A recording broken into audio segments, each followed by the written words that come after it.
when they are consuming your minds and your thoughts and your dreams, from the angels to the demons and to the mysteries unseen, there is no need to worry. There is no need for dread. It's just time to discuss the thing at the foot of the bed.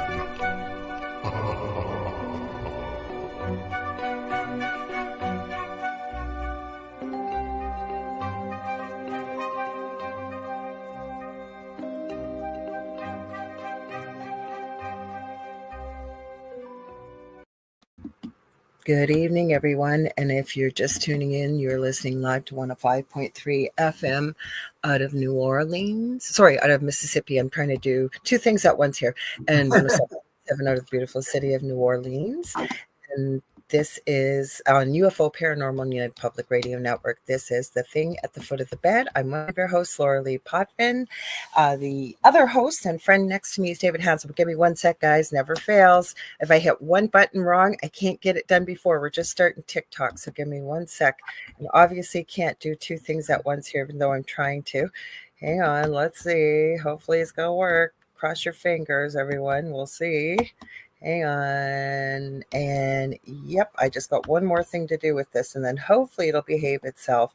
Like I said, hi, see you there, Kelly. Hi, first one here. Good to see you. If you like what you see, you guys, please like, share, and subscribe. But let's start at our usual housekeeping I do, and then I pass it over to Dave. So, like I said, I'm Lorilei Potvin. I'm a Canadian psychic medium, crystal Reiki energy healer, Akashic Records practitioner, spiritual teacher, and mentor. I'm a registered nurse. I'm also... what else am I? An animal communicator. I'm well versed in near-death experiences, having had one as a toddler myself and studied them professionally and personally for over 40 years, as well as I'm extremely well versed in the paranormal. I always say I didn't go looking for it, it found me. We have shared some of our story from our previous home. We're in the Travel Channel's Paranormal Survivor, Season 4, Episode 9. You can find it on YouTube. You can find it on, I think, Netflix, a whole bunch of places.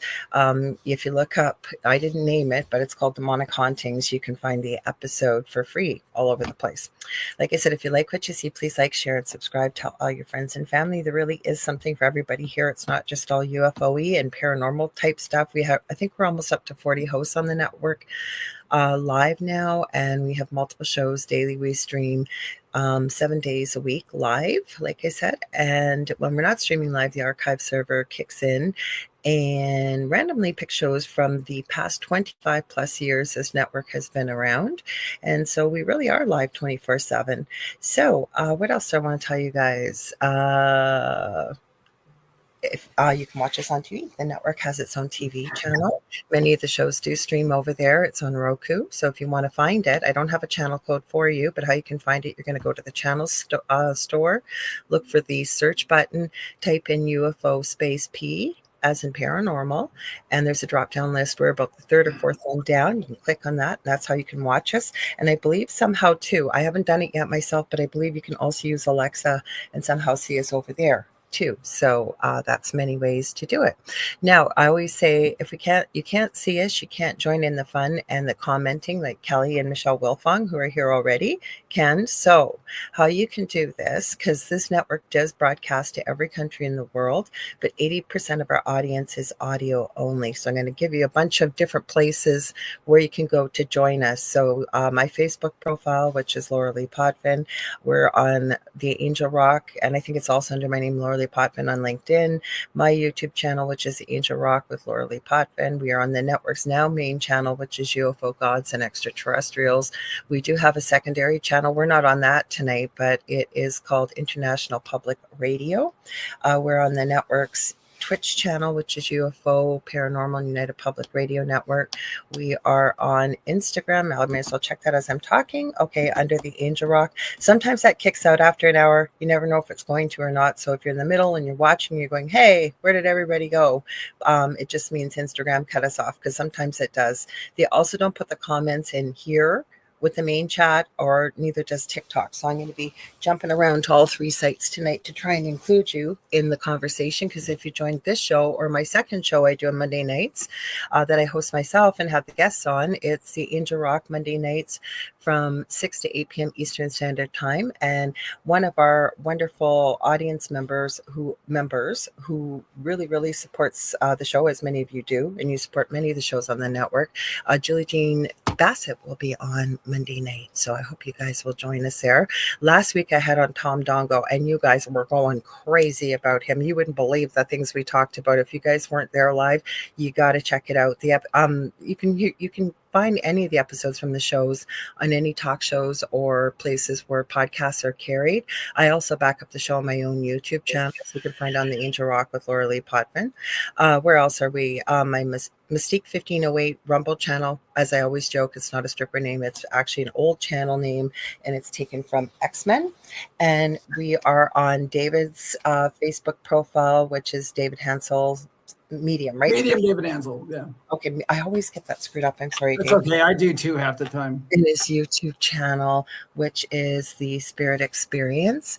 And we are on TikTok under the Angel Rock. So I want to give Michelle Wilfong a huge shout out. She's one of my mods over there, and she does such a great job. She sends all kinds of little goodies too. She doesn't have to, but she does. She sends roses and things and tries to get people involved. And I see that she comments over there. But you guys also do her a huge favor. Check out her own TikTok channel. She lives in a haunted apartment, and she posts a lot of the activity on her channel, so check it out. Did I remember everything? I think I did. Go ahead, Dave, take it away. I think you got everything. Now that you said everything, I probably forgot everything.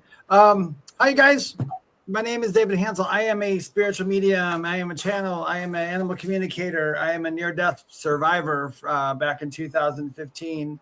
I also been studying them since. Lorilei got about 30 years on me. That's it for that part about me.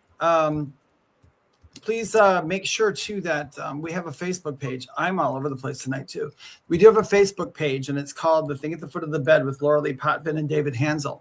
If you are listening to us, and sometimes we will show videos on here, and we'll discuss them and talk about them because they're fun. Know that Lorilei is kind enough to post them into the group afterwards. I think I forgot last week. I think I did. I'm sorry, guys. That's okay. We forget. But even if she did forget, you know what? There's so much in that group to go look at. Eventually, soon, we're getting a lot of members now, and we will be doing some lives in there shortly when we got a chance here. Also, we were informed that twice we had got it, the thing at the foot of the bed at the same time. Did you see that? What's that? We had set it together at the same time. You see, for those of you who are just listening right now, Lorilei's in Canada and I'm in the States. And for some reason, we have a lag that goes between us. We are very aware of it. So sometimes it sounds like we're talking over each other. We're not. We're not being rude to each other. We are well aware of what's happening. So don't worry about it. Sometimes at the end of the show, we like to say, what's at the foot of your bed? And we've been trying to say it together for like almost 2 years now. It's been over 2 years. We've been over 2 years because it's hard for us to tell with the lag. But somebody had said we did it a couple times, the last couple. And it's funny. We can't tell. I can't remember why we said. At some point, what we'll do is we'll each pick a name. I think, was that what it was? Once we get it, we'll each pick a name and do a reading for them or something. Yeah, we did say that. Yeah, we did. Yeah, we said that 2 years ago. I haven't gotten back to readings yet. You guys, I thought it was better yesterday. I felt great.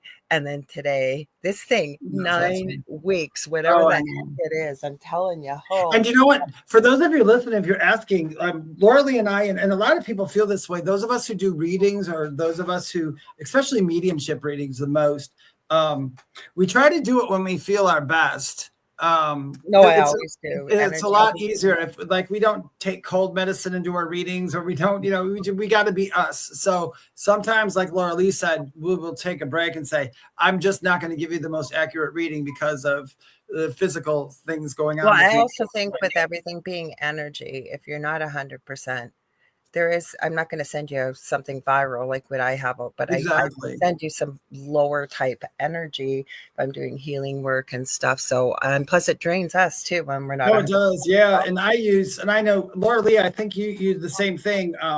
I my physical body is used quite a bit in my mediumship reading. So like when people are describing or telling me how they left, they will give me some of the pains or symptoms. And if I'm sick, I have to ask myself, wait, is that my symptom or your symptom? And then no, I get that with energy healing, especially energy healing. not 100%. And sometimes I talk to people all day long. Today I didn't, trying to save my voice, but I know there have been people before, especially when I was newer at this, say about 10 years ago. And I remember one person in particular I was talking to, they were having a really difficult time. Everything was not going well in their life, and they were in so much pain and they weren't getting help. And I ended up feeling their pain, and I just could not. It was neuropathy, which is nerve pain. Yeah. It was so horrible.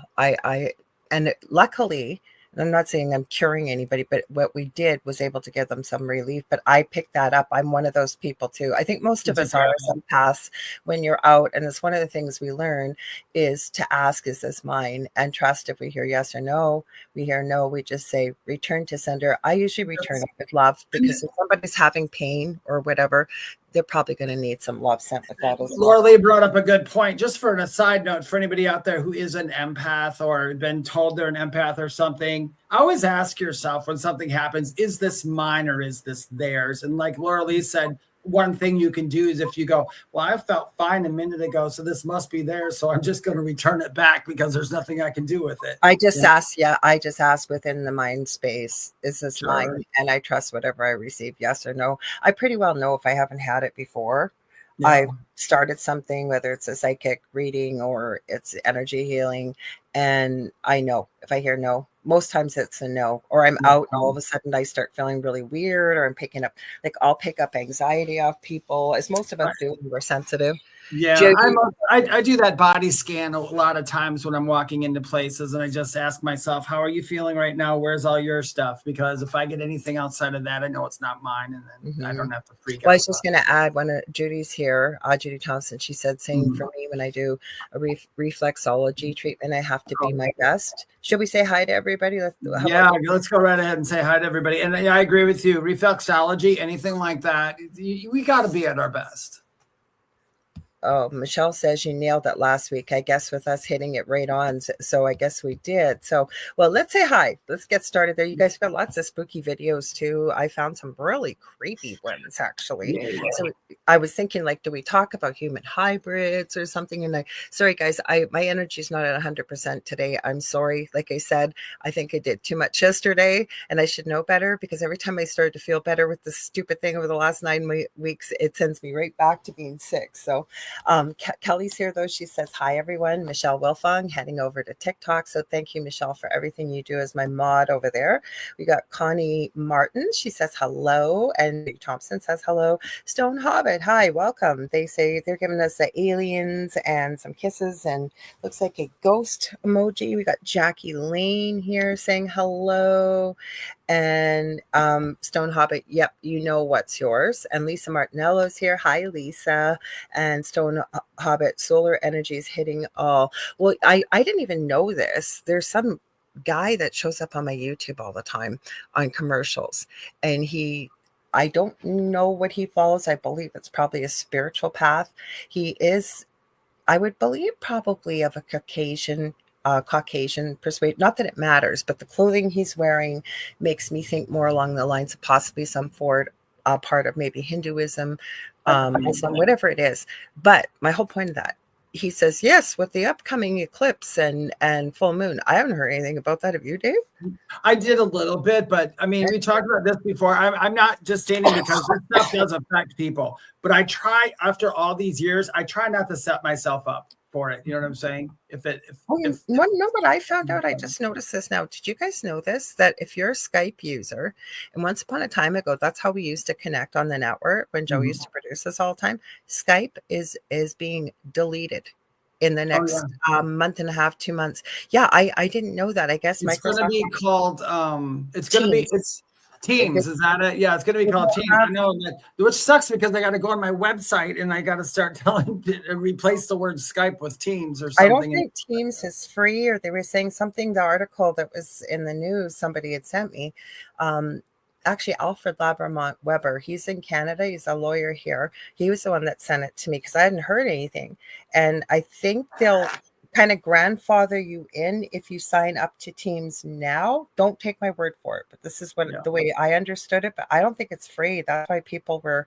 There's something. I heard a couple different things. I did. In one, I knew they were taking rid of it, and somebody said they were going back to the free because Skype was starting to charge for the. I don't know what they're talking about. I use Skype. A lot of radio programs still use Skype when you go on their podcasts. Like I've been on quite a few that do. Yeah, because I think that's what there's so many podcasters now. Podcasters are now a dime a dozen. There's I know if you can't see it, we're both kind of rolling our eyes a little bit. Mm-hmm. That's not a bad thing. It's just some are, It's just some people. What it is, and I'm not bashing anybody, but some people just aren't meant to do a podcast. That's not where their strengths lie. And this is the thing now. Everybody, we're not famous. I don't mean you or I, but we've been doing it a long time, you and I. And now I notice people that are say more famous or whatever it is, immediately now they've got a podcast, they got a podcast, they got a podcast, they got a podcast. Oh yeah, if they're famous, they got a podcast. It's like, dude, you're already famous, you're already good. Just go do something else. Yeah, but some people just aren't conversational. They're not even good at it. Yeah. Mm-hmm. I know. I remember when Blossom got her podcast. She's good. She had an interesting podcast. I have, you know what? It got interesting. I agree with you because when I first started listening to it, because she's the woman is smart. She is an extremely smart person. Neuroscience. Yeah. But now she started delving into. Now she's bringing out like paranormal stuff and talking to mediums and spiritual people and all that. Where before she was like bashing it for a little while, but she changed it. So I like people who change their mind on stuff. Because you never know. All I'm going to say to that is sometimes you have to kind of move your audience to where their interest lies. Because I've seen quite a few podcasters that have been around for a while that have done a complete 180. But hey, if you're doing this, you're doing it because you've got something to share with the world. And if nobody's watching, and if that's your bread and butter, like we don't get paid for what we do, but there are people that do. So you got to go where your audience wants it. Yeah, exactly. And they do get paid because right off the bat, the one thing they have differently, and I'm glad that they do, but their sponsorship, because they're famous, automatically they're getting paid for their podcasts at some point. Well, not always. Sometimes a lot of these bigger podcasters are signed with an agency, like a really, really big agency. Yeah. So Stone Hobbit says, I still was using ICQ. I remember that. I had my message thing. It used to give you, for those of you that aren't old enough, ICU was one of the first messaging apps out there. And I remember it always had this, I forget what it was. It was like the squeak or something. And somehow I figured out how to change it back in the day. That's how old it was. When Austin Powers came out, so mine would always say, yeah, baby. I have never heard of that one. But you know what? I was never heard of ICQ. No, I was late to the internet game when I was, it wasn't until I was, I think, about 20 years old, 21, where our neighbors upstairs, the girls they had a computer and it was dial-up, back then. Yeah, we had that. So I got to hear all those noises, that we laugh about, us Gen Xers. But I didn't even buy a computer until I think it was about 2000. It was like the late 2005, 6, something like that. I didn't even have a computer, or even have a Yahoo email. It was right before I moved here, which was about, I think, 2008. Mm-hmm. So it wasn't until about 2008 I didn't start using a computer. Well, the rest of it, Stone Hobbit's comment is like he said, I still was using ICQ before Facebook. I had Facebook when it came out. I had a friend that told me about it because we used to talk. We'd met each other in MySpace, and he goes, yeah, I'm over on this new platform now. So I was actually on Facebook when it was just one page. That's all it was. It was nothing compared to what it is now. He says, then Skype, mostly, a lot are moving to Discord. You're right about that. Discord's an interesting place to chat and stuff. Oh yeah, it is. It's private. I think I was on it for a little bit. Yeah. Mm-hmm. No, I follow quite a few people on Discord over there, and it's a fun place to go if you find a channel basically that you sign up to, and you have to be invited. That's the only thing, right? It's not a big deal. Just somebody that knows you gives you the code. Contessa says right now it's all about people and tarot cards. What is Discord is? I haven't seen that, Connie. I haven't. There's been a few. Okay, so the rest of her comment, Connie says, right now it's all about people and tarot cards and mediums. The Hollywood stars walk around with tarot cards and crystals in their bags. I have not seen that. Crystals maybe, but not tarot cards, because I still, if I'm at a party, I don't tell people what I do. I kind of feel it out, and kind of like there's many people I've talked to that have no clue what I do. Yeah. Mm-hmm. Don't you have to pay to be on Discord? Actually, I think I went on Discord a long time ago, and I accidentally invited like tons of people, and people kept saying, "Is this fake? Is this fake? Is this fake?" And I couldn't. Because it's pretty hard unless you own the channel to be able to invite. Like, you have to send them a QR kind code. That's what I mean. I sent it and I put it in my messenger on accident. This is months back, probably about like 6-7 months ago, and I didn't know, but I put a bunch in. And okay, I have I don't know how you did that, because I was Sean Atwood's Discord, and what they do is, if you're not active after a week, which I haven't been with what's gone on, they clean it out. And so Stone Hobbit is exactly saying, I like the invites part as it's a vetting. I agree. And then he said, no, it is free. Yeah, it's absolutely free. Okay. And the code only lasts for, I think it's 15 minutes, and then it expires. Because I was going to invite some people to Sean Atwood's group, and I spent a couple hours trying to find out. And from what I've seen, and somebody can correct me in the chat if you know differently, but it's the person that owns the channel that sends the invite out. Yeah. So unless I'm wrong about that, but that's okay. Yeah, I'm trying to play with different ones. They're fun to play with, but sometimes I love Substack. I am having the best time but Substack is because I'm under literature and philosophy in Substack, because I don't talk as much about. I've been on Substack for a long time. I don't use it that much, but I don't talk on Substack. It's more geared towards the near-death experiences and the philosophy of stuff and all that. I don't really do. I've seen lots. Yeah. There's all kinds of stuff you can do.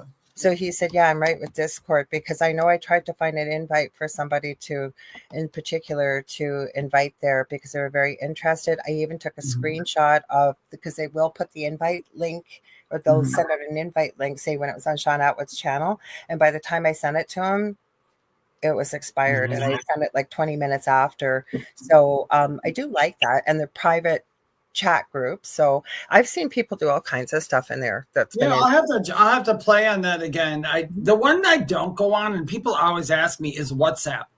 Here's the reason I won't go on there. Okay, The reason why is, and I'm sorry, I know it's very popular over in the East and in Europe. First of all, you got to give people your phone number. Second of all, I'm not a computer expert, but tech is a hobby of mine, and it's pretty notorious for a lot of scamming, a lot of phishing, a lot of viruses and things. So I just don't use it. I have it, and I only have a few people on there, but I don't use it. Every one of my impersonators, every one of them always tells them they'll impersonate me and tell them to meet on WhatsApp.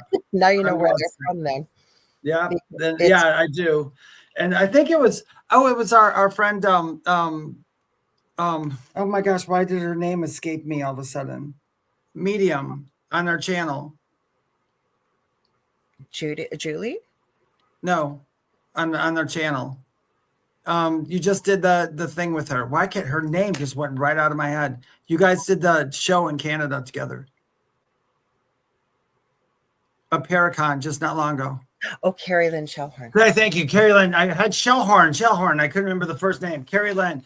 Carrie Lynn had told me to block certain people, certain groups on Facebook, and when I did, half of my imposters were gone. So They were all Stone Hobbit, I was going to mention this. He goes, I was going to mention it. We kind of got off the chat, but you're right. He goes, we have watch parties in there. Yeah, you can. And we can watch and discuss at the same time. It works for what I need. Well, yeah. feel free to share the name, Stone Hobbit. Well, I guess you Yeah, can't. You have to put your invite link. But if you want to, towards the end of the show, so people can go, because we don't want them to run away from us, but you're welcome to share the link so that people, if that's a sort of thing you do, it would be, you're more than welcome, because the more the merrier. But watch parties, yes, that's lots of fun. So I was looking for some stuff to talk about tonight. Like I said, I had Tom Dongo on, and I have to give Julie Jean Bassett a huge shout out. She had met him. He lives in Sedona. He's just turned, I think he said 80. This guy knows more. He does remote viewing, but he does not do remote viewing like most people. He's taught it. I was really trying to get him to teach us how to do it. So he did some of the teaching a little bit in the show Monday night. He's been on his second time. Then we talked about black-eyed kids. We talked about dogmen. We talked about hauntings. We went ufology. He let us know. He said he couldn't tell us his source because he knows quite a few people high up in the government, like in that area. He said, now we'll see what happens. I'm just sharing what he thought. And he said, I can't confirm it. It's a rumor, but apparently disclosure may be happening very soon, and not from the government, from the off-worlders making their presence known. So we'll have to wait and see what happens. I agree with him. We were getting the same thing. We talked, not you and me, but we were talking to some other people who are interested in the whole alien aspect. And we were saying that, and your friend is right. They're not waiting for the government. They're saying, screw that. We're just gonna. That's what Tom said. Like Connie said, such a great guy and a great show on Monday night. Thank you. Well, he's coming back on. I need to send him the link to book again, because I think I'm booking into June-ish, July-ish. But he's coming back on because and the first time I met him, and Julie had told him about me and introduced us, and she had just got to know him from going to a conference or something in Sedona.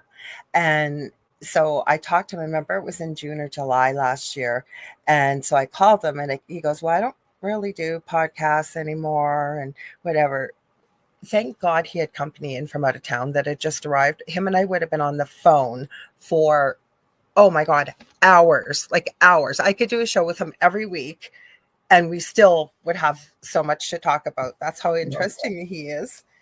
Lisa says, supposed to be something happening March 22nd. I have no clue what it is. So interesting. I don't know. I haven't been on conspiracy channels. I haven't been on anything. I have been watching, you know what I'm addicted to right now?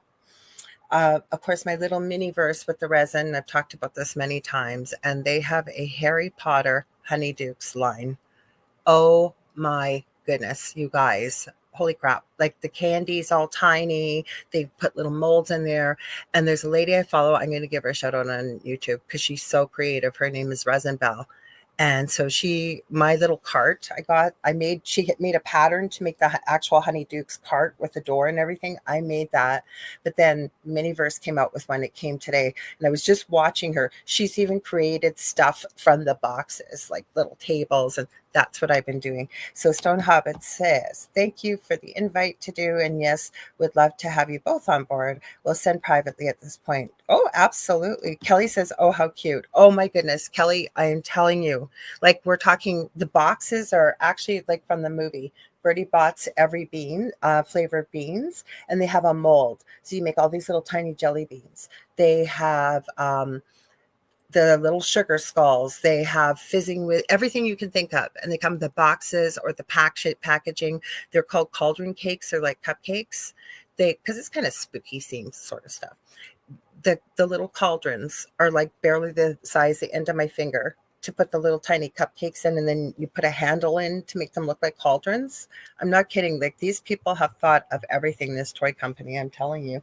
Except I've never seen kids buy it. It's always adults. So yeah. I don't know why they put it in the toy department, because you look like a weirdo going to the toy department. I think they're having a harder time nowadays with inventing mysterious and scary stuff for kids nowadays, because they can come out with these movies and it's never kids who watch them anymore. It's always adults. It's like they can't get their imagination going or something. I was noticing, just talk about stuff like that. You in the States here, they're doing some, and I like Harry Potter. Now, I didn't watch every one of the movies, and I never read the books, but the movies I watched, I really liked them. I thought they were Never fun. read the books. I just found an audio I link. didn't want to ruin the movies. I know, yeah, but the movies miss, like I read the books when they came out.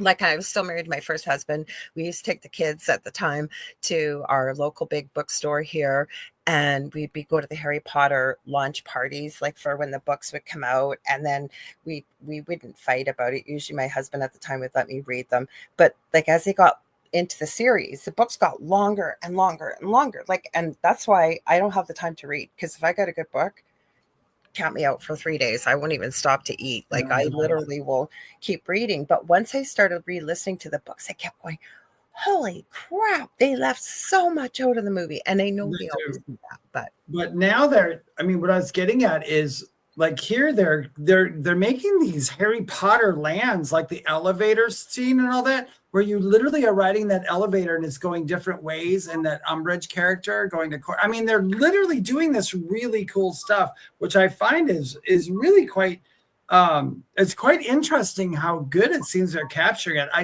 I'm not much for. I have Ollivander's wand shop I have to put together. I haven't got it yet. I know what you're talking about. Yeah, you even have an Ollivander's wand shop where you go pick out a wand. Stone Hobbit said kids come up with scarier stuff than adults. Listen, you know what, Stone Hobbit, I have a theory. Because see, there's people like Lorilei and I, even though stuff can be scary to us, for the most part, it seems like it's part of our natural world to have it.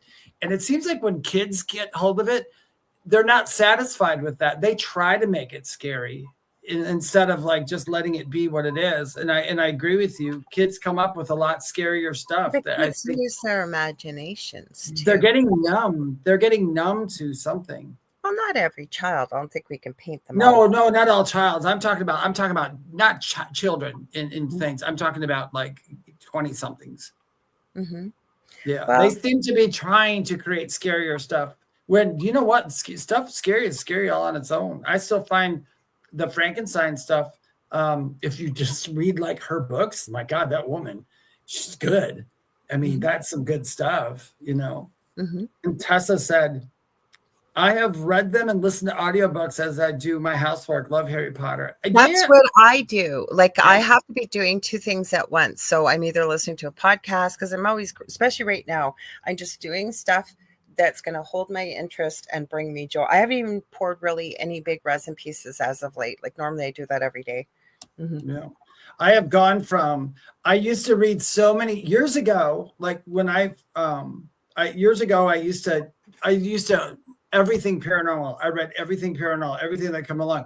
But for the past couple of years, I am so hooked on the metaphysical. That's all I do is read metaphysical books now. I don't know why. It's just, you know how we go in and out of those things, like, okay, I've got to know all about this. And then now this week I got to know all about this. And this week I got to know. So I am a big metaphysical reader. Well, like Stone Hobbit said, psychological, paranormal, anything that abilities align. Well, I kind of look at it all, but I also follow other stuff because, I'm on lots of different podcasts. A lot of times I don't tell you what we're going to talk about. And I think we can learn from things that we see that are out there. Like I've really been following this Blake Lively, Ryan Reynolds case, because to me, and I'm not trying to get all political or anything, all I'll mention is it's becoming very apparent. And I think I like this, that the narrative is shifting, that somebody's been painted with a brush, I think wrongly accused, and the truth is coming out. And I'm liking that. It seems like the public is kind of waking up to that. I heard those names. What is that one? Blake Lively and Ryan Reynolds. And they did a movie called It Starts With Us, and it starred a virtually unknown actor, and he actually bought the rights to this book. It Ends With Us. The second book is called It Starts With Us. It covers a very serious topic. We can't see that word on here, but domestic abuse. Yeah. And instead, Blake Lively, and you get into it, and it's quite the story. You can do a whole show on it, but basically, Justin Baldoni, he was producer and everything else, and he was put in the basement with his family for his first movie he ever directed. And Blake Lively released her alcohol line and her hair care line during this, and told the catchline was, wear your florals, bring all your girlfriends, and come to a romantic rom-com. That movie was not a romantic rom-com. And then she put out charges after the movie was done, after her hair care line failed, after the booze failed, that all of a sudden that he SH'd her, harassed her. We'll put with the X in front of it. And it's become very apparent, without being judgmental, open-minded. There's been some really dirty tactics that probably would have worked about 10 years, maybe 5 years, 6 years ago. And we're finding out that Justin Baldoni did not do the things he was accused of. And a lot of stuff is coming up. And I like that. No, I don't like that happening to anybody. But if you're going to use your power, influence, and money as big Hollywood stars, Ryan Reynolds as Deadpool, and do that to somebody that doesn't have a lot of money and is just starting out, it's kind of nice to see that what's important is the truth. It is. I am so out of the loop. Even singers that are coming up that people are talking about, I'm like, oh, this is a new singer. They're like, no, they've been around for like 10 years. I'm like, what? Where am I? I was like, where did I? But you know what? I don't listen to the radio anymore. I don't think I've listened to the radio in probably 3 years. I mean, I listen to my stuff, my own stuff. I don't listen to it. So I don't know who the radio is. Well, I don't listen unless I'm driving, which isn't very often. Right now, I love Chapel Roan. See, that's another one. I heard about Chapel Roan, and I do. Okay, that's one of the ones I was going to say. I'm glad you like her because am I a teeny bopper? But I love her. I don't know a lot about her, but I listened to a couple stuff, and I know her story. And I was like, oh, this chick, good for her. Good for her. She kicked butt and she took names to get where she is. And I thought she was like brand new. It's like, no, she's been around. She's been around. Same thing though. I love Hailstorm. I love the only music genre I don't care for, and I'm sorry, I know it's very popular, is country. I don't care. Whom her name is Chapel, Chapell Rowan. Roan. And when if you hear her music, you're going to go, oh yeah, I've been hearing that. Yeah, I just didn't know who it was, kind of thing. She's everywhere right now. Yeah. And then in Hobbit, you say, when you see it, then re-see it on other cases. Yes, exactly. And the thing is, right, and I love this because I think it's heading towards where the world is shifting, and it's not all going to happen at once. Like we're talking about the off-worlders coming and making their presence known, we shall see. But also that people are kind of almost coming together, not everywhere, but in places coming together, and you know what, saying, hey, just standing back and saying, kind of let the chips fall where they may. Yeah, that's what I'm doing. I'm in complete observer mode. Oh, I'm going to tell you another singer I love a lot. And you guys all know her song, but I dove into it a little bit more. I'm really connected to Europe. I have just like a soul connection to Europe for some reason. And Lola Young, I love Lola Young. I love her. I think she is, she sings messy. Yeah, I love her too. I love these young people that are coming out who are just, they're just not falling for the crap nowadays. It seems like that's why I like Chapel Roan and all that. These young women are just really, they are taking names and kicking butt. And I hope Stone Hobbit of all songs for you.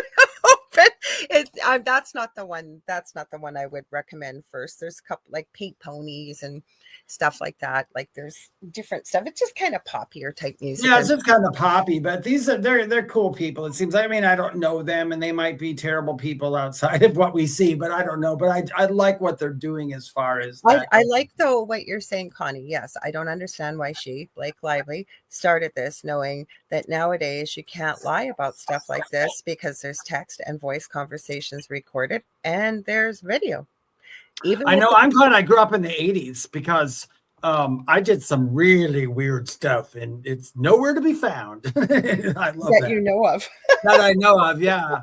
But I will tell you, listen, all you kids, and this is like Lorilei and I, it's really difficult for us. Like we love we're going to show you some scary videos in a second, but I love looking at the scary videos and all that, but sometimes I get so cynical with some of them because I'll see so many fake ones. And then you get that really good one. You're like, okay, this one's really real. And then you got to look at it again going, but that's why a lot like both of us, we always say we love the really old ones because they were a lot harder to fake. And AI has gotten so good nowadays. But, you know, Yes, there we go. Sorry. What have we got here? What? This has got to be, sorry, this has got to be an ad. I'm pulling it up for you. This one's up. Okay, so you, what I said to Dave ahead of time. Oh, wait, I wanted to go back to Kelly's comment before we start. Kelly, you had said something about, I had it up there, my daughter couldn't sleep in the other room the other night. She said someone was watching her in the closet. I wouldn't say haha, because I went through that with my children, especially my eldest. As an adult. Yeah. And I can tell you that nobody slept in my previous home in my son's bedroom, and he's now going to be 30 this year. We're not in that house anymore, but and I had scary stuff happen to him. You know, parents check on their kids at nighttime. I can't tell you how many times, and we had him on one of those high up beds with a desk underneath. He'd be laying on his back, and he had actually vomited in his sleep on his back. And being a nurse, I don't know how he didn't choke, and he wouldn't even know it happened. And he kept saying, there's something in my closet. Even when my youngest was alive as a little guy, and he wasn't very verbal, he would be able to tell me red eyes in my closet in that house. So I'm going to tell you, trust what your child is telling you. Obviously, that's not the time to have it when they're at bedtime, but I would have a conversation with them and find out. I was just going to say, find out what's going on. What are they seeing? Maybe there's a pattern or something. And it could, I don't believe that when children say stuff like that, unless they're one of those kids that won't go to bed at night and have found that excuse works. But most kids, if they're telling you something, find out about it. Even if it's the so-called, I hate the term imaginary friends. You're going to see some of the videos if we get to them tonight about children. I do not believe. I think pets and children can see spirit. Oh, they do it. And like, yeah, I agree with Lorilei. Another thing too is ask your children, kind of question them nicely and ask them exactly, because there are times, because Lorilei has said this on the show before, and I'm in agreement. Our loved ones aren't, the last thing they want to do is scare us if they're going to make themselves known. But every once in a while, a child may get scared for that. So that's why you want to question them and ask them what's going on. Because if all you know, they could be describing, you could go, oh, that's my great grandpa. He's not trying to scare you. He's trying to protect you, maybe. But I saw a video of this family. And it doesn't matter what race they are, but it kind of does, because it's funny by the way it was said. But it's a little one about 3 or 4 years old, it's African-American family. And the little one comes in, and it looks like maybe grandma there, and a relative is filming it. And there's a big wall of pictures behind grandma. It looks like a grandma to me. Mm-hmm. And she walks in and she goes, that's a man that comes in my bedroom every night. And they're all looking at each other, go, what man? And she walks right up to the picture and she points to it. And then you hear, he did, behind the camera. That's why I said I had to point out what it was. Yeah. And you get the context of the video. That indeed, who she was pointing to would have been her, I think her grandfather. He had died 12 years before this little one was born. Now, how did she know? Like we don't have the context. That's the way we've got to take these videos, right? There's something unusual happening here. Like, could she have seen pictures before? Maybe, whatever. But just the fact of the way it was filmed and what was there, this little one just walked in very matter-of-factly, and nobody knew what the heck she was talking about. And then they find out that she's actually talking about her grandfather that she never met. Yeah, I can't tell you how many readings I've done where people said, hey, they're little, I remember this one distinctly, and this spirit was good. I mean, he was good. But she was saying that her little daughter, she's like 3 years old, and she's seeing this. She said she was worried about it. And she goes, can you find out and see who he's seeing? And I'm like, well, I guess, So I went and I looked, and dude gave him his description and his name. And it happened to be her grandfather who was seeing her. And that's all it was. Yeah. A lot of grandparents. One of the videos, I don't know if we'll get to it tonight or not. It involved a grandparent that has passed away, and younger the child usually, I find, the more that they really see these things. Oh yeah, Stone Hobbit, I think you made a really good point. And I forgot to mention this. So for Kelly or anybody else that's listening that has young children that are experiencing this is so powerful and so important. And having worked with kids my whole life, including as a nurse, get them to draw what they're picture. seeing. Even if they're not really capable of drawing, if you can help them draw it, they just are able to describe it or however. But drawing is a really good way for children to show you what they're seeing.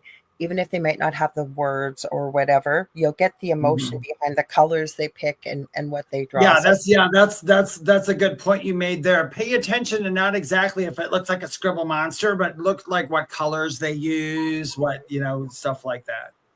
So Kelly said we had her draw a picture of the person she saw at my aunt's, and now they're scared. The aunts are scared, or the children? I'm guessing you're meaning the aunts are afraid. Doesn't always mean something paranormal is negative. Like I can tell you, my son has, like last week when we were on, we told you before we went live, my door handle was jiggling and I thought maybe it was one of the cats, the cat hitting the door or something. Nobody was out there. But while we were live, I said, oh yeah, I think a joke said, yeah, my kid's messaging me while we're live. Well, I found out afterwards.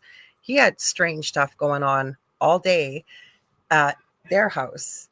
But something unusual having to do with my son's and that's something, and it is something Justin would do because he's just crazy. Well, he's not crazy. No, I mean crazy in a fun way. He's no, like but the energy was stirred up, and without getting into the specifics, had to do with family relatives that aren't really involved with this anymore. But I could see why the energy was kind of stirred up. Plus, yes, he's letting us know he's around here. And that's what I mean. I think he was one of those, he would watch you. I mean, he used to whenever we finish an episode, it was the most adorable thing. We would get done with the episode and he'd knock on the door, and then Lorilei would tell him, oh yeah, we're done. And he would come in and say hi. And he'd tell me about a game once in a while. We're talking about a cat. He's just nicest kid. Yeah, we miss him. His birthday's coming March. I'm getting my tattoo finished tomorrow. So once the colors are all done, I'm getting my memorial tattoo. So, so Stone Hobbit, you're very right about this too. Watch the body language, whether it's describing or drawing. You become a detective. Yes, you do. Because you just also added, which I thought was important. You said, I'm one of those paranormal magnets. To every house we lived, there was something going on, and the kids saw stuff. We ended up logging everything. But you know what? Most of us that are in this field, I have found, we have had, like, can't tell you the amount of people, either on air or off air, I've asked them if they're in the paranormal, why are you in the paranormal field? Most people have said to me, and I haven't talked to every person in the world, but something happened in their childhood that was monumental to them in that moment, and they needed to know more. What happened? What did I see? What did I experience? Or why was this happening? No. It's true. It's true. You're right, Stone Hobbit said this is your kid's safety, and Kelly wants to let you know. Thanks, Stone Hobbit. I'm going to ask her to draw after the show. Awesome, Kelly. So this video I talked to Dave about, and I said to him, Dave, I said, we got to take this for what it is. You guys are open to your opinions, okay? Because I'm going to tell you right now, every one of the paranormal videos I see, I may find it weird or strange or unusual. Some are obviously fake, but I need to know more. But we don't. Yeah. So we got to take it for what it kind of is. Yeah, we have to make our conclusions off the little bit we see. Yeah. So hang on. because this Elmo video has been in 2. I'm going to jump out and come back in while you're setting that up. Is that okay? Go ahead, Dave. You do whatever. Okay. Yep. Do whatever you need to do. Okay. Did we get past this? Hang on, guys. Oh, no, it doesn't want to let me skip it. Hang on, guys. I'm working on it. Okay. Hang on. Okay. Good. Let's put the volume back on. There's about 20 million video things to push here. So let's see. Okay, we're good.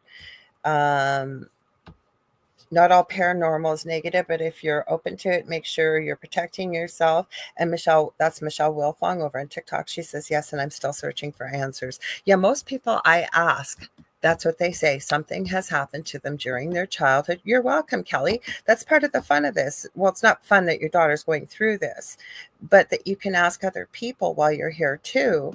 This is what's happening. And I'd seen it. We were past your comment, and I thought, no, I want to bring this up for you because it's important. We went through this with our own kids in our previous home, but also remembering that not everything is parent. Oh, sorry, Dave. Hang on. Not everything is negative in the paranormal.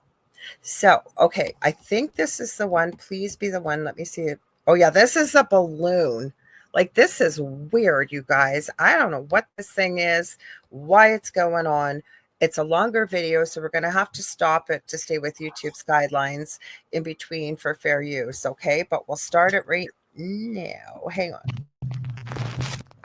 A woman named Ray says that her family has experienced many strange things since they moved into their new home. Ray says that the house's basement is creepy. She says that even on warm days, the temperature down there is always freezing, and she says that she feels like something is watching her when she's down there. Even weirder, the family often hears strange, unexplained sounds coming from the basement.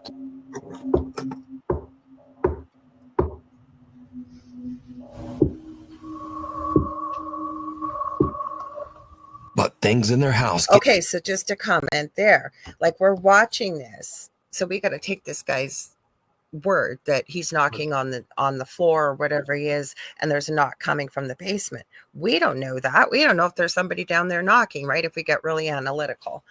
But that's true. We don't know. I've heard that. I've been in the circumstance where we did something, somebody did something back, but exactly like you said, we don't know. But that's creepy, just like that, though. Oh, just this balloon creeps me out. I'm sorry, but it does. Hang on. It's when it comes up the stairs from the basement. You'll see what I'm talking about. And it's a full, well, it's kind of creepy as it is. Never mind, you can see. Get even weirder after Ray buys her son Andrew a creepy large Elmo balloon. You see, the balloon seems to move around the house with a mind of its own. Like, at first I'm going, oh yeah, big ghost balloon.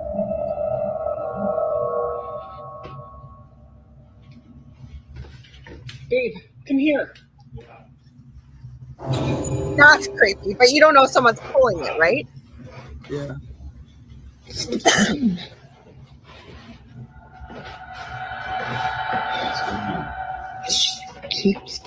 Never mind, it's Elmo. Inexplicably, the balloon often just seems to head directly toward their basement door. Literally stopped at the basement door again.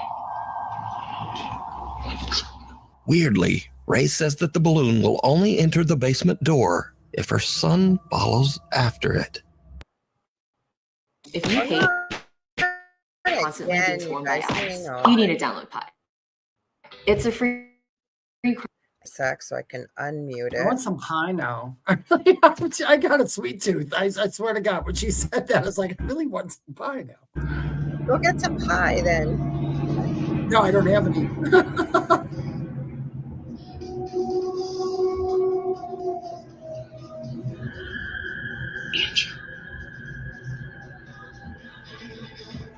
I guess the kid's name is Andrew. So the obvious thought here is, well, it's just a balloon caught in a draft and doing balloon stuff.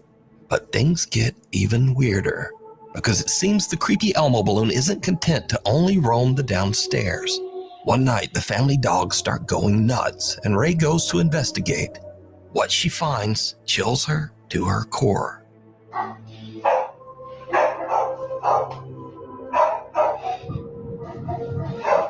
Gabe. Hi, Julie. Quiet. Quiet. No, not. Why are you coming over? Because you hear the dogs barking, right? Well, I stopped it just for a second. I was going to say, okay, so watch this thing's feet as it goes up the stairs. And I'm quickly going to give Julie Jean Bassett a huge shout out. You guys, she's an incredible animal communicator, both earthside and mediumship. Also with people, she is a powerful healer. She's even been sending me some healing. It has helped. Julie, I pushed you too far yesterday, though. So today it's back again. Anyways, she's also a shamanic practitioner. I took my animal communication course with her. If you guys are having problems with your animals, check her out at juliejeanbassett.com. Or you need some healing. Maybe you've had some really traumatic stuff, especially because what she helped me with the session 6 months ago, I'm telling you, it was life-changing, and it'll be due for another one. But anyways, back to this balloon, because that's what I kept thinking too, Dave. It's just a balloon. And I know Stone Hobbit said there was an indentation in the back of its head, like a hand was pushing it. It was what the heck is that? Is that aliens? Do you hear that? No, it's the train. Oh, good. Okay. I was like, what the heck? See, not everything's paranormal. Yeah, Okay. see, yeah. We're debunkers. Okay, hang on.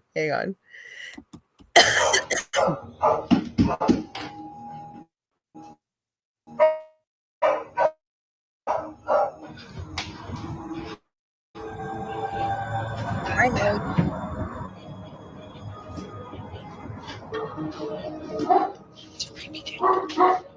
Look at this thing's feet. That's what's bugging me.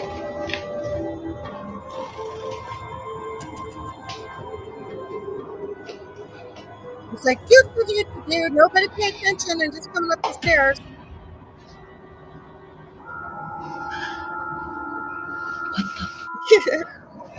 So now the obvious question is, why doesn't she just pop the balloon, throw it in the trash, and be done? But Ray says that her son is very attached to the balloon and refuses to let them take it away. So the creepy Elmo balloon stays. But Ray will soon seriously regret this decision.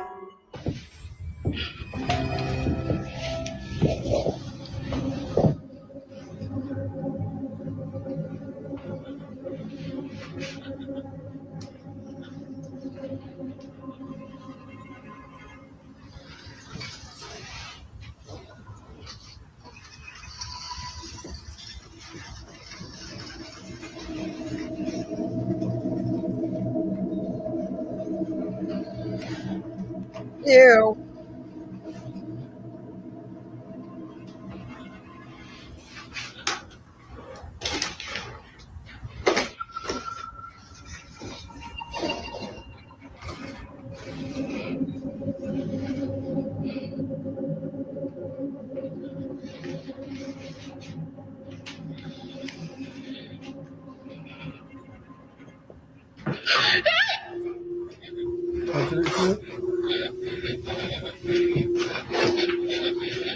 I'm going to pause it because it is a longer clip. What did she scream at? I missed it. Okay, it's hard to see, but what I said when I saw because I saw this on my phone before, and I don't think he saw it. I'm going to have to blow this up and take a good look at it. As that balloon's sliding, in the far back corner, there looks like there's something where, I'm getting goosebumps, wearing a cloak kind of hunched down. He doesn't mention it, and it's hard to see, but in that black space, and I think he blows it up a bit for you to see, you're going to see what's there. Okay, or he'll tell you. Okay, so, oh, thank you, Julie. I appreciate it. I'm going to just say hi to Howie Odell. Welcome, Howie. Howie has the Ref Nation Network. Big supporter of UPRN here. And he also has his own show called The Orion Effect that David and I have been on Sunday night, 7 p.m. Eastern Standard Time with his amazing co-host and good friend of mine, Rhonda Harris. So welcome. Stone Hobbit, I'm just going to say I've seen spirits using balloons, and that's what I meant about that indent in the back. And Howie says, this makes me chuckle. Airflow, but it's so cool. I don't know, Howie, did you see it right from the beginning? Because you're going to see what's at the other side of this now, and it's hard to see, you guys, but I saw something. Is that a foil balloon? It is, but when I back it up, I'll pause it just for a second. I'll tell you what I'm seeing, and I could be completely off, but just give me a second. I'll see if I can see it, and then we'll go to that part. Okay, hang on. Okay, keep going. Okay, I'll just play it and I'll try and pause it. Please don't give me a commercial. Okay, I'll tell you where I see it.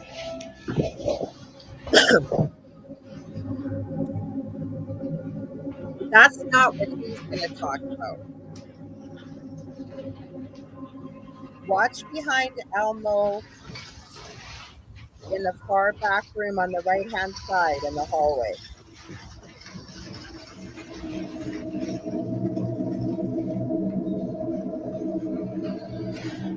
Here, do you see that thing? It's left top hand corner.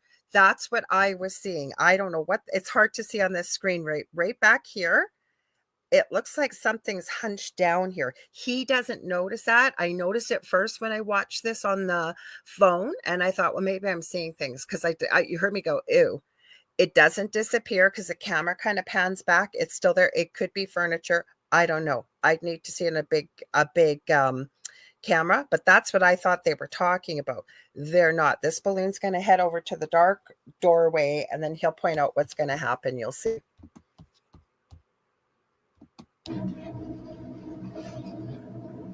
It could be a coat. I don't know, because it's still there.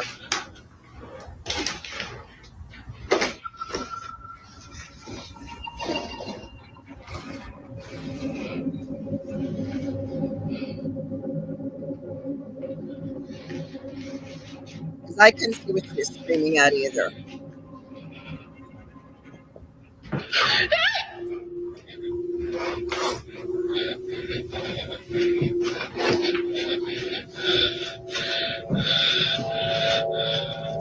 Really hard to see. Did you see it? A strangely shaped forehead seems to be peeking around the top edge of the basement door. When slowed down, we can even see what looks like a bizarre set of dark eyes and the bridge of a nose. So is Ray's house haunted by an entity that is manipulating this Elmo balloon? Or is it all just an elaborate hoax? If you guys see You this on a big decide. screen, it's creepy. Well, now I see the guy's eyes. Yeah. Yeah, it's creepy. Now, again, we need more information, okay? Yeah, we don't know. That's why I was trying to look up one thing, a foil balloon. I was just looking up balloons. Do they say how many days, or they didn't say? I mean, I'm not trying to debunk it on purpose, but like to make a point of what Lorilei was saying, there's information we don't have. Hi, Howie. Who's the parent? You know what? If my kid said I'm so attached to a balloon, I'd say, dude, the cat scratched it while you were asleep. It broke. It got thrown out. I'm sorry, but it would. Well, he doesn't want us to let go of it, so it's staying. No, be a parent and get rid of it. Take the balloon away. Now, this is what I want to know about the balloon, though. Now, if it was an 11-inch balloon, they usually last about 12 to 24 hours with helium in it. I wanted to know how many days this was over, because it looks like it was stayed pretty well together. And if you look up a foil balloon, the Mylar balloons, they do last 3 to 5 days. They really do.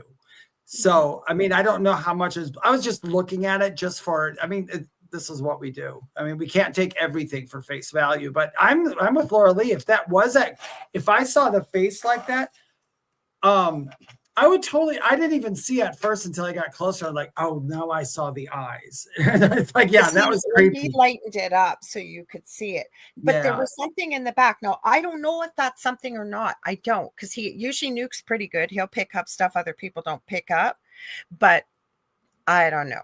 And Julie says, where are the parents? Yes, be a parent. And you have to be a parent. Like, I'm sorry, I adore the ground my kids walk on, but the thing is, if there's weird crap going on in your house and they got this creepy balloon, get rid of it.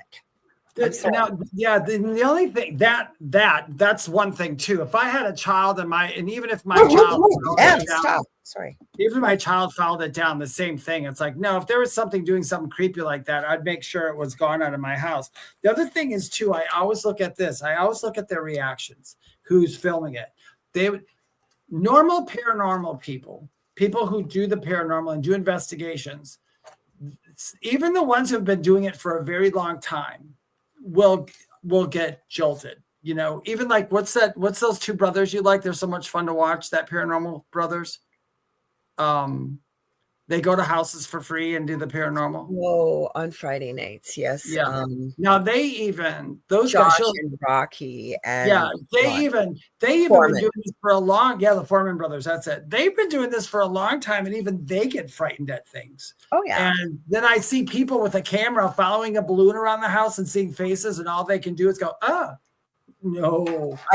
I think she's pretty terrified, but like Kelly says herself, she has a balloon from last year, Valentine's 2024, and still going strong.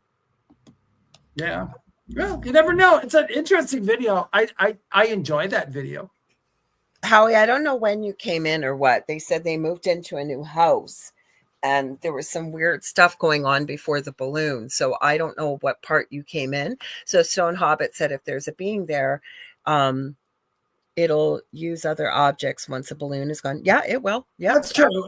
And that's very, very true. If there's a being if there's a being and it's actually moving the balloon, you could pop the balloon. It's still going to do something. Mm-hmm. Well, to me, Okay, and just from my own experience of living in an extremely haunted house, and I used to get very angry when people said this to me. Again, could tell where I was on my paranormal journey, but the more attention you pay to something, energy flows where attention goes. The more you focus on something, the more energy you're putting into it, that'll happen. Same thing with a haunting. If somebody's talking about a haunting, in the beginning, it usually starts out pretty slow or nothing going on. And then once it gets your attention, right, it's on the back, it's in the back of your mind. So like, so Howie says, yeah, gotcha. This is the one where Alma went up the stairs. Yeah, it was a pretty long video, Howie.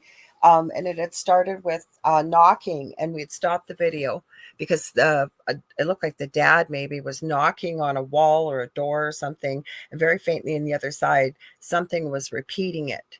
And then they bought this kid the balloon. There was quite a bit. It kind of creeped me out the way it was coming up the stairs. And then we always have to keep in mind that there's AI, there's deep fakes. Yeah, plus you don't know why the spirit is there. Maybe it really needs some help. Maybe it needs something, right? You don't know. Like, not everything's evil and negative. Like I've often said to people, and we've run into spirits, both of us, Dave, in our work, and other people doing mediumship who don't know they pass. They pass very quickly or very, very tragically. We've run into them. Yeah, and some people, if you have a very strong sense of the physical, and it's like if you did, this is what I see. If you did pass, but you are very attached to the physical, or a lot of times people with really bad addictions, they stick around because they still try to get that feeling. No, but you're going to miss my point. You're going to miss my point here. So say somebody steps off a curb, gets hit by a bus. They don't know they're gone. Okay, this is where I'm going with this. So you're going along thinking everything's hunky-dory. You don't even know what happened to you, but you're in spirit form, right? And so you can't understand why nobody's, like, maybe you're a friendly person. You're waving, you're saying hi, whatever. So you go back to your house, right? Think everything's fine. All of a sudden, these strangers move into your house. And you're like, get the heck out. Like, what are you doing? Why can't these people hear me? I can't use the phone. I can't, like, what's going on? And then they start renovating your house. What would you do if you could not communicate with these strangers in your house? You couldn't get any help. You couldn't do anything. What are you going to do? You're going to start doing other things to make your presence known. Now, I'm not saying that happens all the time with earthbound spirits, but what I'm saying is if that could potentially happen. So not everything's demonic, not everything's evil. Where I'm going with this is, and you're very right about what you just said, Dave. There are many reasons why somebody chooses to remain earthbound. Or just gets quote unquote stuck. Dogma, could be materialism, could be revenge. There's many different reasons, but not everything is demonic and evil. So it would be like having someone like myself or you, or I know Julie does this as well. So have somebody that can come in and be that bridge or communicator and find out what's going on. Like, why are you here? What do you need? Like, why are you scaring this family? Or time to adios, dude. Mm-hmm. If you're not meant to be there for any good reason, right? Yeah, then go get out. Mm-hmm. Mm-hmm. So emotional attachments. Yeah. Yeah, you're right. Yeah, there's so many things. It's really funny though. It's like I think you must have to have a super duper strong emotional attachment, because it's actually more rare than we think, but a lot of spirits, just when we go, we're like, oh, okay, we remember, you wake up. But some don't, for whatever reason. Who knows? I know other people that work in this field have had the conversation, not on air but off air, but I've run into spirits that have not even known they've passed. Yeah, they're not catching on to it. Yeah. Yeah, I suppose it all depends on. And I know that's a crazy example I give, but the point is, right? Just think of yourself. God forbid that happened to you and you didn't realize you passed and you go back to your house and there's no time on the other side. So literally you could feel like maybe you blinked your eyes and all of a sudden these strangers are in your house. Like, what are they doing here? This is my house. Like, get out, get out, get out. How many times do we pick up on EVPs? Get out. Right? Yeah. Mm-hmm. Or they're not stuck and they just like the house and they hate you. Well, that's what I was just about to say, Dave. Not always they didn't pass, but they don't want anybody else living there either. So yeah, it could be they just like, get the hell out, you know. You just read my want to murder us. No, we don't want to murder you. We just want you the hell out of here. We just want you out of here. We don't want you here. Yeah. You're annoying me. You don't sing Yes. well. Yes. No, and you're saying the same thing, Stone Hobbit. Won't be able to quite read that wording. I love it, and I use those words off air. Or some that just want to stay because they are not nice people, will say, and enjoy being stuck. Yeah. Yeah, no, that's true. That's true, because I've always said it. I've always argued with people. I said, there's no such thing as stuck. There are just some who just don't know. And it's not literally something's forcing them to be there. They just don't know. But I agree with you. I am sure there are many who goes, I just love doing this. I like being a little bee. Or I know you've mentioned this before, Dave, and I agree with you that you go to a place and you're going to go to a haunted house or something, especially around Halloween. And I've met people like this say, I've never had anything happen with the paranormal. And they walk in there, right? But I want to get really scared. Ask and you shall receive. There's that hang out that will sure, you want to be scared? Hey, I'll help you. Trust me. If I'm a spirit and I'm around here, trust me, I'll be the first one to go, oh, would you see a shovel fly across the room? Okay, no problem. Yeah, I'm more than happy to make you believe. Yeah. So we need always, when we show these clips, and we've said it many times and we'll continue to say it, we need a heck of a lot more context than what we're seeing. But if we take it for what it is, and we can't obviously debunk it, because you always got to keep in mind with technology, like there was one story out there, I think it started on TikTok. I know Nuke's Top 5 covered these videos many times. And it was with this guy that had a little niece named Amy. And all of a sudden he'd be filming.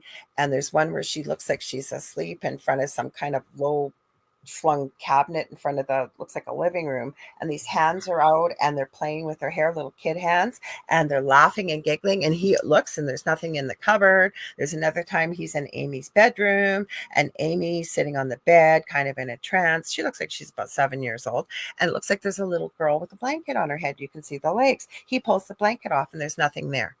Now, maybe Stone Hobbit, you said you look for this. I would love to hear your thoughts on it. I can't remember the name of the channel, but this looked real. Okay, it really, really did. It was kind of just before deep fakes and stuff came out. He actually came out, and this is his job for movies and stuff, to make it look real. He finally had to tell people this is fake, and I still see clips of his sometimes on video countdowns that people take as real paranormal. And some of them are really, really, really, really good. You know what I was going to tell anybody who watches paranormal clips, like, Lorilei goes through a lot of them. I encourage you, when you see something, go down the rabbit hole and see what you can come up with. I mean, it's like Lorilei always says, it's almost like that's how you find out the truth. Just keep putting the questions out there. Just keep asking it. Just keep looking for context. And you know what? When you keep doing that, it's going to be a lot easier for you at some point to spot things, and to know. Oh, Michelle, I'm just seeing your comments here on TikTok. So she said the balloon creeped her out when she came up the stairs. She mentioned the Foreman brothers. Thank you. My memory still hasn't come back 100% yet. It's coming back, but it is. That's one of the things that happened when my son passed. I'm sorry. I have a wonderful memory, so it is what it is. And then she shared, my husband didn't survive his struggle, sadly, in 2009. He was only 44 years old, and I'm really sorry to hear that. And she said, I've been moving my husband's cremains with me since 2009. I'm releasing him to the ocean in June. That's really beautiful. And thank you for sharing that, Michelle. Really, really nice. If it's cremains, my tattoo has my son's cremains in them. And the more that I get done tomorrow, I still have a little bit with it. So he's with me always, I guess. He's right here beside me anyways, in his little... Exactly. Howie says, but Dave, they must use knowledge and experience and science to gain a true explanation. That's very true. That's why I know some people get mad at me because I always do that, but I have to look at everything skeptical. I mean, I was skeptical about my own near-death experience until the things that started being shown to me over and over and over, like, okay. So yeah. Had I not lived through what I have lived through, I probably you would never, a heck of a lot more skeptical. My partner Dell is still super, super, super skeptical. You got a healthy dose of skepticism, Lorilei. Well, you have to, but the point is, I always joke with him. Like if something happens to me once in a while, and I'll share it with him, he's well, maybe it was this, or it was this, or it was this, or it's like, dude, you don't think I didn't think of those things before? I exactly, yeah. So I always say to him, the paranormal never happens unless it happens to you. No, you know, it's kind of like, because I wrote an article on the subjective things. I mean, a lot of us on this earth, we go through subjective things, and we might not ever be able to prove it to somebody. But like you just said, sometimes the paranormal doesn't happen until it happens to you. And then you'll realize, okay, well, it's maybe me being sarcastic, because when it happens to him, it's like, holy crap, you won't believe it happened. And if I know, but that's a good saying that you said, though. It's there's a lot of people like that out there. It's like, there's nothing happening. Okay, well, you don't have to believe me. One day it might happen to you, and then you can come tell me about it. Mm-hmm. So the next one, I think it's called WTF Just Happened. Hopefully he doesn't have a commercial coming up, but we will. These are short. Just happened. Now, these next clips are videos that have no real explanation. They were either uploaded without a source or info, or the people in the video just can't explain what happened either. So, in this first video, a woman is riding her bike down a street in Brazil. And then, what the f just happened? Mm-hmm. Now watch the bike. Keep watching.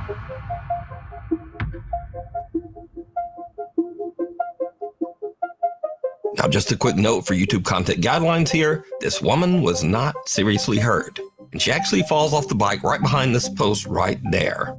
And then the bike takes off for the moon, apparently. Now, this was sent in as a paranormal video, but I'm thinking the bike got hung up on a cable or something. But no idea why it flies 50 feet in the air. So you tell me. I almost wonder if it was from a movie. What do you think? Do you know what, Lorilei? Look at it again and tell me if you agree with me. Okay, I'm not saying that the bike wasn't pulled. That part looks really good. It's after it goes on the other side of the pole and goes up in the air. That's where it's no longer seems like it's real. Okay, you know what I'm talking about? Yeah, me too. I'll play it back. Hang on. Right. Okay. Yeah. And then just that part. What? You can see the cut in the film. Just happened.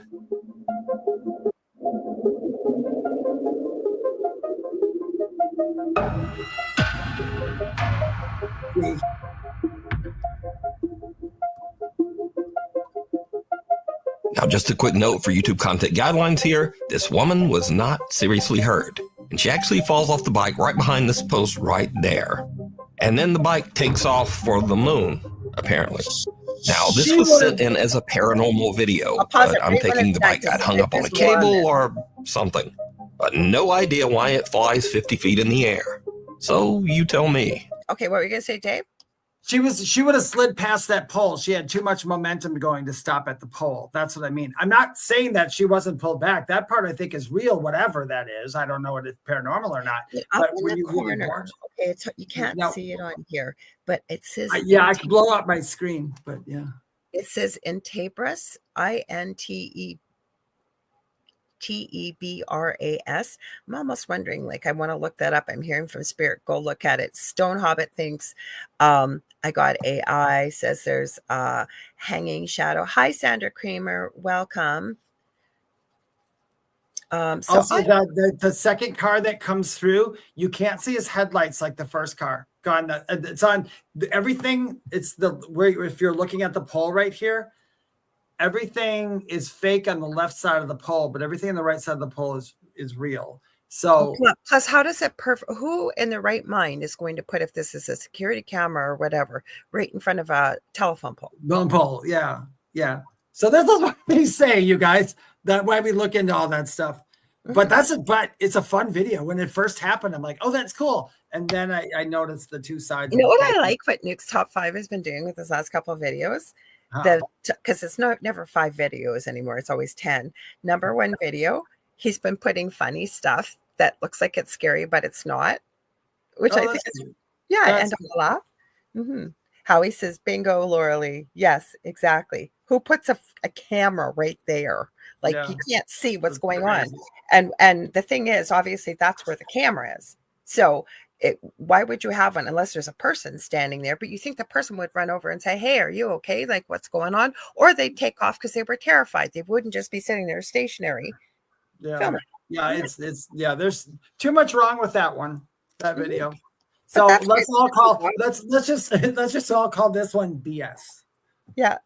And Michelle says, oh, and then she added about releasing her hubby's ashes. She says, it's a way for me and my son to heal and move on. I love that, Michelle. Oh, yeah, that's a good, I agree. That's a beautiful way. And she says, how did that bike fly so far? That's what we're saying. Like, but that's why it's good to look at videos like this. And it's like, we don't always just show spooky stuff. And that's why you have a conversation about it. The other thing I forgot to remind you guys, station ID, if you're just tuning in, it's a thing at the foot of the bed with myself, Lorilei Potvin, and my good friend and fellow medium, David Hanzel. And yeah, you can listen to us on 105.3 FM in Mississippi and 107.7 FM out of New Orleans. And you guys stay tuned because it's the second night of the Outer Realm with the amazing Michelle DeRoche and Amelia Pisano coming up next around 9 p.m. Eastern Standard Time, so in about a half hour. Okay, so let's see what the next one is. These ones are short ones. Yeah, that's fun. Let's do real or BS. Now, this next clip comes from the podcast Grown Up Kids, hosted by brother and sister Seth and Jess. This is another sus video, okay? Yeah, I'm going to say. No. You'll see why, but I think it's a little sus. In the fact that before, I'll preface it with this brother and sister, I think, are freaked out. But am I going to call this? Well, I won't say anything. You guys tell me what you think. Hang on. I'm Jesse. I'm Seth. And we're siblings. We are. And we have a podcast. It's not a paranormal podcast, and they've never posted or even mentioned anything supernatural. But then one day, while recording, this. I am stupid good at the game. What was that? I don't know, but it scared me. Yeah. Wait, I'm being so serious.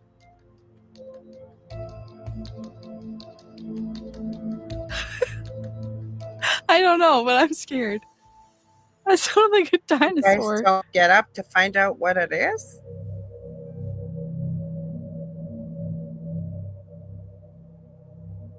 This be fun if you're listening to it, not watching. What do we do? Carry on. I don't even.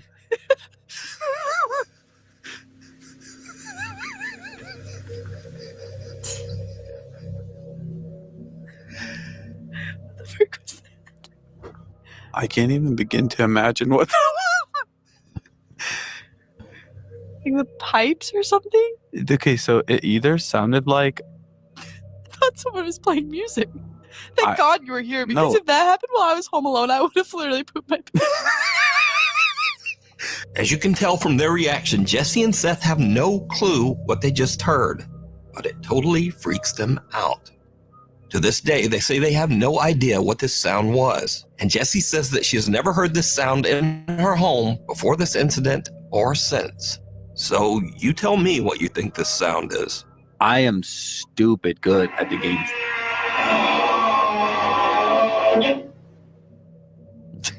What was that? This next video from Brazil was uploaded.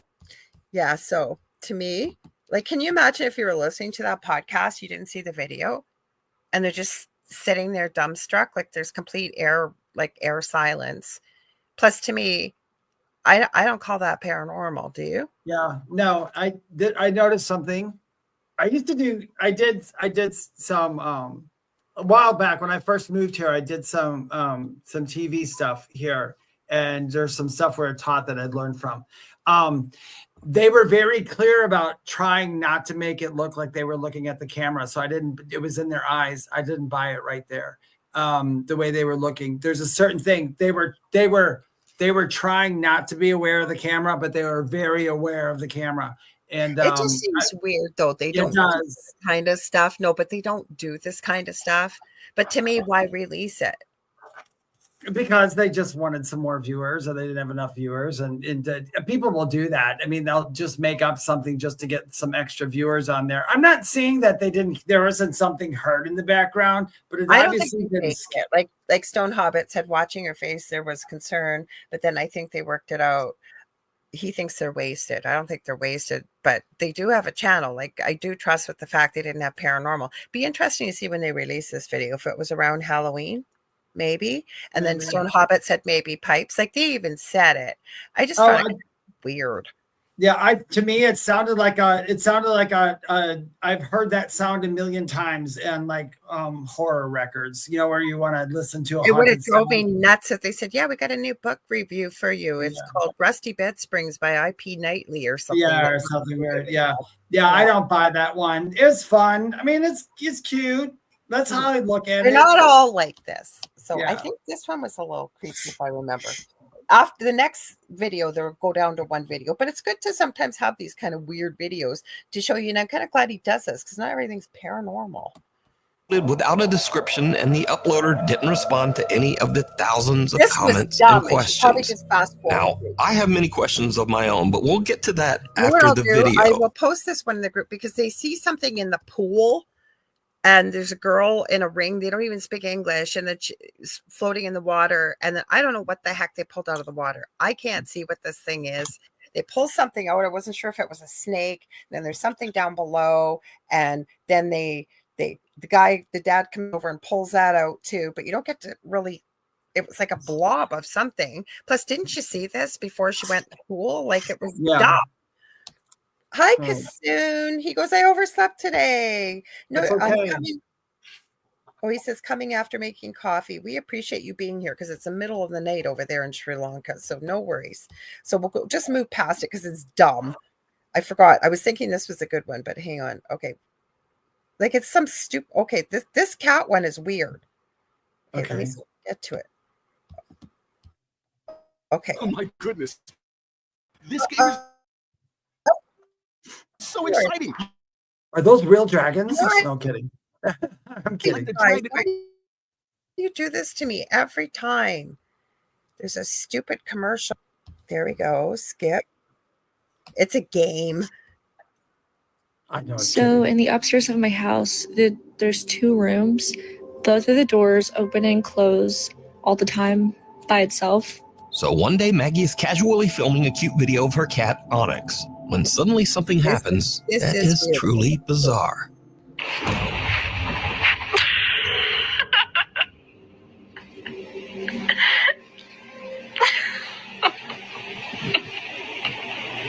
Now, at first, Maggie doesn't even notice anything odd and even laughs at what she thinks is just the cat being weird, or, well, just being a cat.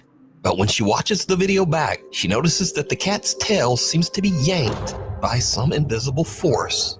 The video went viral, and no one can really explain just what happened to the cat. But what do you think?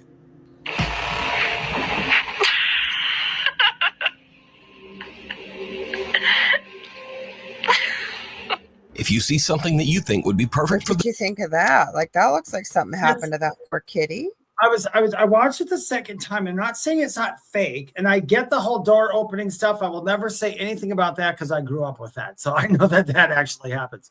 Now, the one thing I know that it did look like the cat was pulled in a way, but the whole thing was, I was trying to see where it could have pulled from because the cat's tail wasn't straight out. You know, like if somebody were to pull it, it would be straight out. And this one looked like his whole. I don't think it was pulled by the tail. I think it was actually pushed.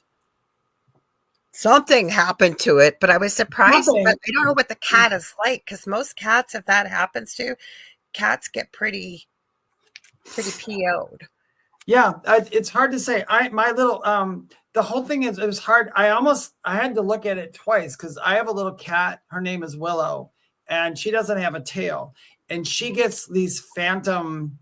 Because she doesn't have a tail, she has some nerve problems in her back end, and every once in a while she gets like a phantom pain or something, and she turns and licks just like that cat was, except the cat did look like it was being pushed or pulled for some reason. Okay, so Stone Hobbit, you said it looks good, but why is she focused on the cat? I think she's a social media influencer, and if you listen to the video, she was filming her cat that day. I almost want to say it's live that she was doing this, like she's like a TikToker or something. So I could be wrong, but that's why she was focused on the cat. She was just filming him for her viewers. It sounds like that's why I couldn't tell you. I mean, I couldn't tell you one way or the other, but it was. Whenever I see videos like this, the first thing that comes to mind is, I hope to God it's a ghost that's doing that, because if you're setting up strings and pulling an animal, I will find where you live. I knew you were going to say that, and I was thinking the same thing. Yeah. This is kind of a weird video, if I remember. It's longer, but there was another one. Well, let's see. You know what I might do, guys? I might pull another video up, because it was interesting what happened in this. Let me just see. It was for a surgeon was filming. It was in a hospital. I left myself notes on it, so hang on. Ooh, that sounds good. Second video, Bizarre Bob. Let's see. Yeah, number 4. Oh yeah, knives thrown at this guy. Yeah, we're gonna watch this one. Yay, knives being thrown. Yay. I love that. Not really. When I went investigating, my favorite things to investigate were old hospitals and old, like really old ones, or old psych wards and stuff. Just because of the fact that, just because of the energy that's in them. Oh God, Dave. Oh, I can tell you, I used to work a lot of nights. Yeah, do a Zoom. We'll put the video. I forgot last week the videos, but I'll try to remember to put them in this week. But I'll put that one in there for sure. This is from Bizarre Bob. These guys sometimes overlap, so I got to, because he covered the balloon video also. Believe it or not, I'm gonna try and I think it's number 4. Hang on. I did see that one video, and I didn't know where I saw it from, but it's a lot of people I think covered the balloon one. He covered this one. Nuke's Top 5 did, and he went a little further with it, because I didn't hear about the recording from this. This is a little kid's house. Is this at number 4? Let me see if it's number 4. Number 4. This was pretty long, the first video, so I'm trying to get to okay. Is this it? I'm trying to see. Let me see if I go a little further. Yeah, this is the knife one. Okay, hang on. Now, the following video was submitted to me by Connor M., who was home alone when this happened. The house that Connor lives in is on a street where people's homes often get burglarized, but despite living in a dangerous neighborhood, nothing could have prepared him for what occurred in his house. Connor briefly describes the events of that night. In his own words, "I was alone. My daughter stayed over at my ex-wife's house, and my dog was outside. I'm still shaken up by this. It's late at night when Connor hears shuffling in the kitchen. This is his footage. Watch." If anybody's here, I'm calling the cops.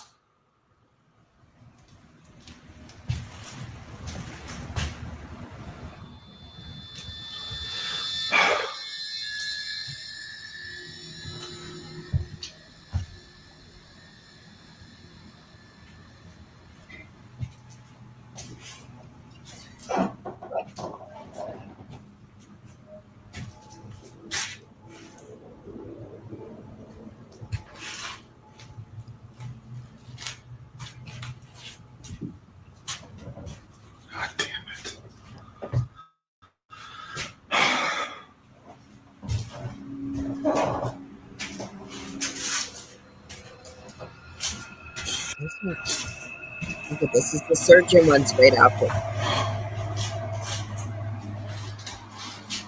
It's like, does not anybody turn the lights on? That's what I was thinking. The scariest thing about it is the way he keeps his house. No, just wait. He hasn't got anything scary happen yet.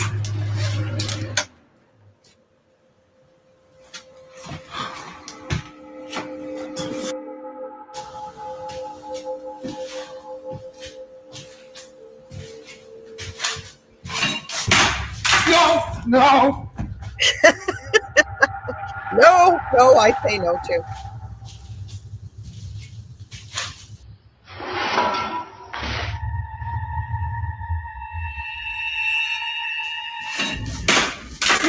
No. Somehow, a knife launches off and flies straight towards Connor. Thankfully missing him, the sharp blade lays close to his feet. But had he stood any closer, this video would have had a rather unfortunate outcome. From fearing that someone broke into his house to encountering this, Connor was immensely terrified. As he states, when it comes to things that can't be seen, there's no telling when the knife in your kitchen might fling itself at you with no apparent cause.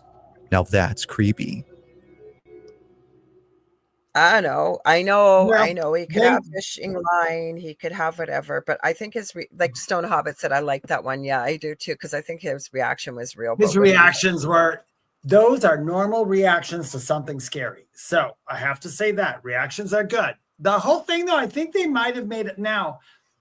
Right away, they showed a picture of a knife stuck in the wood. The knife was never stuck in the wood. The knife came with the handle was coming towards him. So, of course, they're going to probably try to make it more evil than it is. I mean, it could just be, I mean, what if a ghost just said, that's the only thing light enough I can pick up to throw, so you know I'm here. Or maybe like, I'd be moving my knives. Yeah, I would too. And like I said, the scariest thing about this video was how he kept his house, dude, clean. Okay, that's what I was going to say. Now we got a bunch of stuff, and we're not going to have enough time for the surgeon video, so we'll leave it for next week. Because soon, you're right. The ghost did have nice aim, but okay, about the house, I was going to comment on that, and I'm not a clean freak. I'd love to be, but my back does not allow it.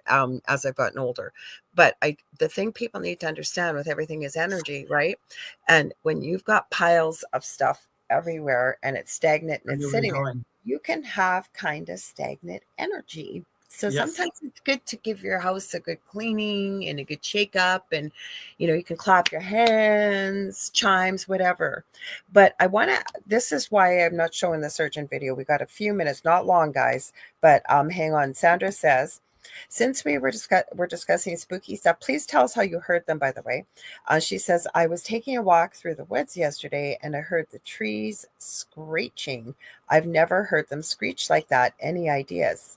You got to tell us more. Yeah. Mm-hmm. Yeah, we need more behind that one, what a screeching is and what she's saying, because I know, I'm going to tell you, and this has just happened, so I'm glad you put that in there. I recorded a video for TikTok, and I did it down at the mountains down by my house. I walked in the trail, and I went to a little further trail, and it's fall, so there's no leaves on everything. When I set up my camera to do it, I really noticed and started to hear. I didn't realize when the wind's going through the trees, all the different sounds I was hearing. So it wasn't paranormal. It was just sounds I never heard trees do. So, and for me, it was nothing. So you got to ask yourself, what did you feel at the time? I mean, were you thinking about someone? Well, I'd like to know how you heard them and you were able to ascertain that it was the trees. I believe you. But did you hear it in mind's eye? Did you hear it physically? I love what Dave said. How did it make you feel when you heard it? She said, I've heard them sing, but never screech. I hear you, but how did you hear them? Did you hear it physically? Did you hear it within the mind's, the mind's eye? Was it subjective? Was it subjective or objective? Mm-hmm. So subjective being, did you, like Lorilei said, did you hear it within the mind's eye? Because a lot of clairaudience is actually heard subjectively. I mean, you do hear objective clairaudience, but a lot of it's heard subjectively. So yeah, just give us the more context on that, and we can probably give you our expertise. Yeah. Well, plus the other thing is, what was going on? What was the weather like? What kind of wildlife do you have around there? Including, I'm almost feeling like, was there something going on energetically where you live? Like, was there maybe a big, I hope not, but maybe a big accident or a lot of accidents, or it's hard to say, right? Like, is there something going on with the land? Like, there's many different reasons. I talked to the trees. I heard it in the mind's eye. Yes. So to me, the best answer that you will get for this, Sandra, is if you're comfortable to go back and ask the trees, why are you screeching? Because if you can hear them, you should be able to possibly hear from them. Yeah, they would know. Any of us would just be making something up. If we just said it. I did notice that when we start, the more I've learned from this show, even when earlier on we were doing some stuff about things in the woods that are happening. And it wasn't until I got really interested in that and started looking up different sounds of animals in the woods. And I was like, holy cow, I did not know that rabbits can make this screech, or that deer actually sound like somebody's screaming, or like wildcats and all that. And when I started looking up actual animal sounds in the woods, now when I watch scary videos, where especially you'll hear mine and Lorilei Lei's pet peeve is skinwalkers. And I would hear somebody make a Skinwalker video. Oh, this is Skinwalker sound in the woods. And I'm like, no, I remember that one because I listened to all these animals screech and they make that same exact sound. You know who says that a lot is my partner, Del, and he's right because the things like his family has a cottage on the lake. Mm-hmm. And we were just friends hanging out there. I was still married to my first husband at that time, and we were out there with the boys. And he dared me that I wouldn't be able to stay out all night long on the deck in a hammock. And I did. And the things you hear that you never think you're going to hear, never mind, I didn't know this till I met him either. And he was right because it was super hot that day and I had on shorts and a bikini and all I had was a sleeping bag. I was freezing because he said this and it's true. The temperature actually almost drops depending on where you are, 10 degrees before the sun comes up. It indeed does, especially in the summertime. But the noises you hear in the woods are absolutely mind-blowing. Well, Sandra, if you're comfortable, we'd love to hear if you're able to pop in or into the group. Let us know what the trees let you know, because I think because you heard it yourself and you said, I'm sorry about the loss of your brother. You said you're thinking about your brother who passed away, that ask them. Just ask them. Say, I was hearing this, feeling this, picking this up from you. I've never heard you make that sound before. Could you let me know why? Could be maybe they're picking up on your emotion and letting you know.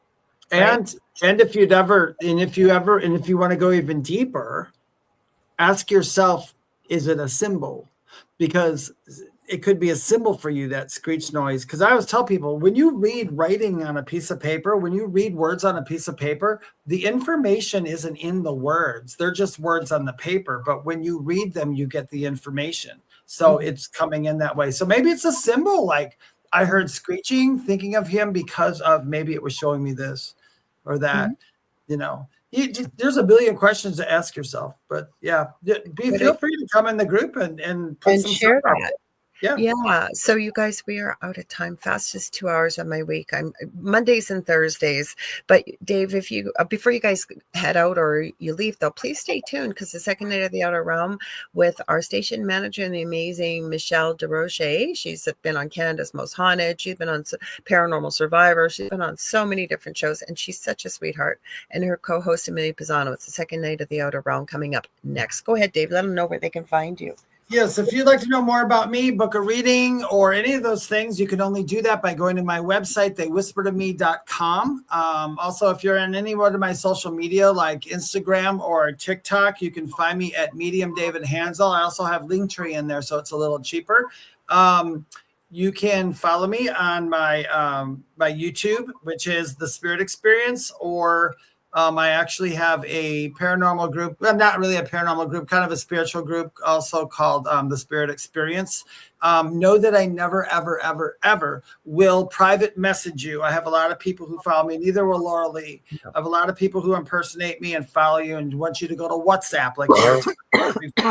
So thank you guys so much for listening to us. And I'm going to give you over to Lorilei. And don't forget Dave's Substack. Is it under your name, Dave? Oh yes, please. Substack. Please go to my Substack. I'm getting a lot of followers all of a sudden. What is it under, Dave? It's Substack. It's just under David Hanzel. Okay, I do. You can find me under literature and philosophy if you're looking, and I write a lot of metaphysical things. Okay. Sandra's going to ask the trees tomorrow. Kassoon says, ladies, guys, we're glad you got up and joined us. Thank you. Kassoon. Enjoy your coffee.